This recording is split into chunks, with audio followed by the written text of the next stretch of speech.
আজকে আটা ময়দা সুজি ছাড়াই তৈরি করে দেখাবো পাউরুটির মালাই কেক রেসিপি। এজন্য লাগবে পাউরুটির স্লাইস।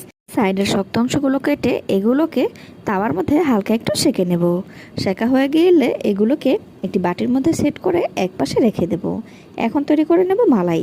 এজন্য একটি প্যানের মধ্যে 2 চামচ চিনি দিয়ে এগুলোকে একটু হালকা ক্যারামেল করে নেব। ক্যারামেল হয়ে আসলে এর মধ্যে দিয়ে দেব 2 কাপ লিকুইড মিল্ক আর দিয়ে দেব 1/3 কাপ পাউডার মিল্ক দিয়ে ভালো করে নেড়েচেড়ে নেব। আর এখন দিয়ে দেব 2 চামচ দিয়ে দেব চিনি আর তার সাথে দিয়ে দেব 1 কাপ কর্নফ্লাওয়ার আর এটি দিয়ে ভালো করে কিছুক্ষণ নেড়েচেড়ে জাল করে নেব। যখন দেখব দুধটা ঘন হয়ে এসেছে তখন চুলা থেকে নামিয়ে এই পাউরুটির উপর দিয়ে দেব আর উপর থেকে কিছুটা বাদাম কিশমিশ গুঁড়ো করে এর মধ্যে দিয়ে দেব। এখন এটিকে ভালো করে র্যাপ করে নর্মাল ফ্রিজে কিছুক্ষণ ঠান্ডা করে নেব।